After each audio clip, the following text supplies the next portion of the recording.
Everyone, this is KJ Vlogs, a Filipino reactor based here in Kingdom of Saudi Arabia, and welcome back to my channel. Again, gawa natin the reaction video, ang Cat 10 compilation. So I once again, let's all watch this. I'm really excited kung ano nakikita ko ngayon sa aking frame because si Ethan as a photographer. Naniniwala ba kayo na ang isang lalaki pag ginawa siya ng isang babae na photographer, parang boyfriend duties na ang datingan? Or maybe because iba na ang datingan ng kanilang relasyon. Kasi alam mo, sa mga Gen Z, usually, or millennials na katulad ko, pag ang isang babae, something like, alam mo yung special ang kanilang, nakikita ng ibang tao, special ang kanilang samahan, pero wala silang inaamin. They didn't confirm nor deny kung ano man meron sa kanilang dalawa. Tapos pag ikaw ginawang photographer, katulad ni Kim Chiu and Paolo Abilino, pag ikaw ginawang photographer ng babae, ibig sabihin, she trusts you a lot. What is the foundation of love? Trust. Walang kwenta ang love kung walang trust. Seriously, walang kwenta ang love kung wala ang trust. Kaya nga, kung magkakaroon man, for example, ng mga cheating issues kayo sa mga jowa ninyo, and if ever na kaya niyong patawarin, na kaya niyong kalimutan, siguraduhin ninyo. Kasi kung hindi man kayo makikipaghiwalay, tapos naliloko ka na, ang trust issues papasok dyan. Mahal yung isa't isa pero araw-araw kayo mag-aaway. But then again, balik tayo dito. Ito yun nang ginawang photographer ni Catherine, si Alden, kinilig talaga ako because it really indicates na Catherine trusted Alden a lot. Gets niyo ba yun?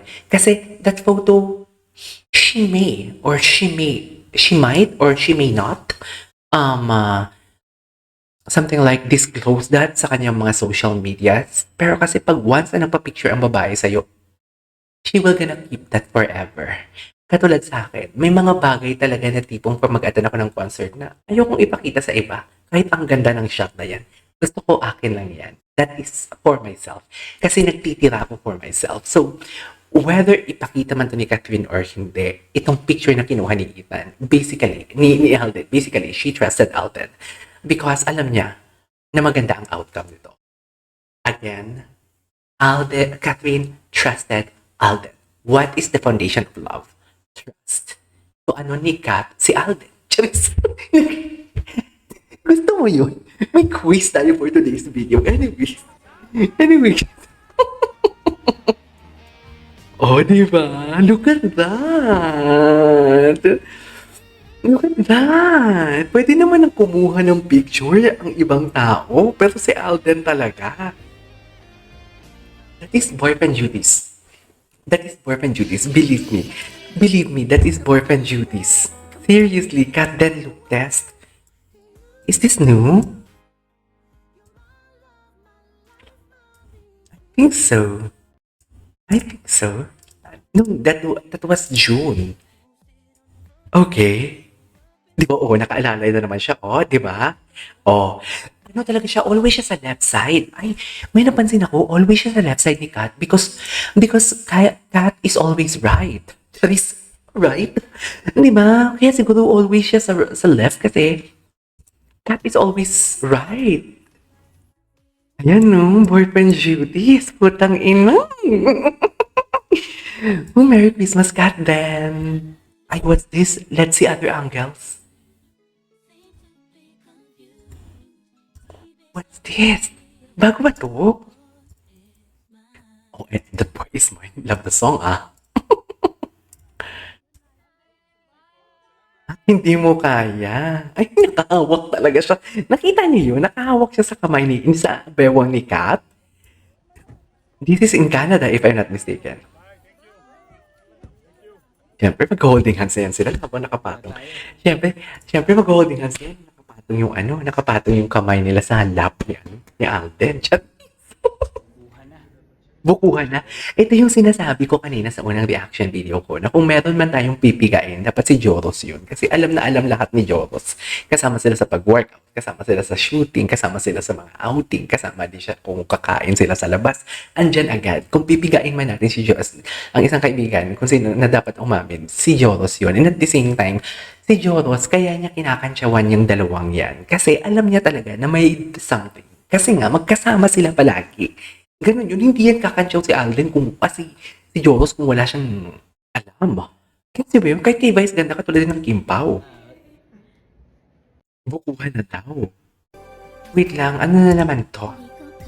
Ayoko niya mga ganyan. Shit. Ask you this Ito. during your night. Feeling din niya ni MJ din. Army, I've asked Joros. I haven't asked the two, but parang may feeling kami may pangatlo pa siya eh. Ay, ayan. Trace direct eh. Like how you did it with Sarah and John Lloyd before. Ay, oo. You know, it True. goes in threes. Ito parang pangalawa pa lang. I'm not naman saying it's coming in the soonest possible time. Mm-mm. But I feel like, just like Hello Love Again, darating siya organically or naturally.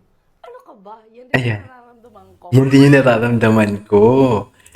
So basically, may part 3. Oh my God! So may part 3. Ay, ano to, Captain Pants? Basically, may part 3. Right? Ay, ano to? Ay, ito yung family ni Kat. Ay, hindi papayag si Alden na hindi niya mahang si Kat kahit nasa loob ng sasakyan. Hindi mo kaya. Pamilya ni Kat to, di ba? Alam ko matagal na din to eh. Oh my God, imagine, pamilya ni Kat, tapos silang dalawa nasa likod. Pwede naman si Kat. Pwede naman si Alden siya lang mag-isa sa likod, tapos si Kat, nakahilera siya sa mga pamilya niya. Pero hindi mo kaya. Hindi mo kaya. Di ba, be? Yan ang sinasabi ko eh. Yes, ate girl. Share na talaga sa lahat. Patingin. Grabe. Tinan mo yung tenga ni Alden, namumula. Namumula ang tenga ni Alden. Bang kinurot, sobrang puti. Puro cheating ang dumadating sa FYP ko, kaya itataya ko ang buhay kong hiram na loyal ng bata ko. Ang bata ko. Ako din, hindi ako naniniwala. Itong dalawang to, hindi ako naniniwala. Magkaroon. Ito na talaga sila.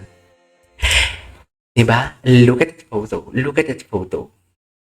Ito yung sinasabi ko kanina kaya sa unang reaction video ko na nagulat sila na mas pumatok ang Hello Love Again kaysa sa Hello Love Goodbye. Which is true talaga. Kasi usually talaga, yung first part talaga yung dapat maganda at dapat mas malaki ang sales compare sa second part. So happen, kasi napaka-imposible na mas malaki ang second part kaysa sa first part. Kasi hindi manonood ang tao ng second part kung hindi niya pa napanood ang first part, right?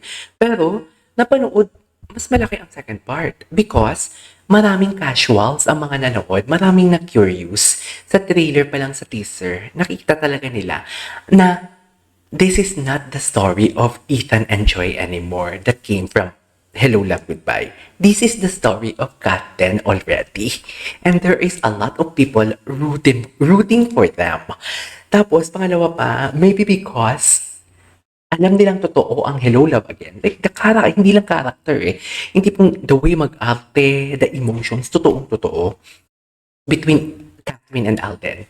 And konti lang, mas marami nanood sa Hello Love Again kaysa sa Hello Love Goodbye. Because sa Hello Love Goodbye, that is pure character lang talaga. Pure character lang talaga.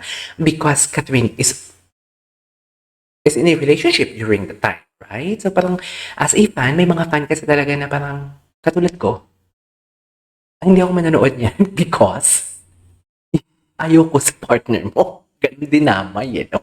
Kaya nga nagulat din ako sa impact ng Hello Love Goodbye na ay ang daming sumuport kahit alam mo yung in a relationship si Catherine that time. Anyways, diba? Napaka-real, diba? Look at that. Oh my, napaka-real. Napaka-real dear. Napaka-real nun, Napaka-real nun. Post ko rin. Ano yan? Magkasama sila. Nasa Bangkok pala ba si Catherine? Oh, di ba? May sariling mundo talaga sila sa coffee shop.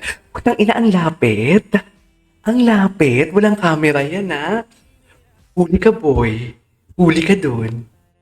Yung totoo, kaya nyo ba? Anyways, there you go guys. That's our for today's video. Our cat authentic compilation. This is Asia Vlogs and see you on my next vlog. Bye!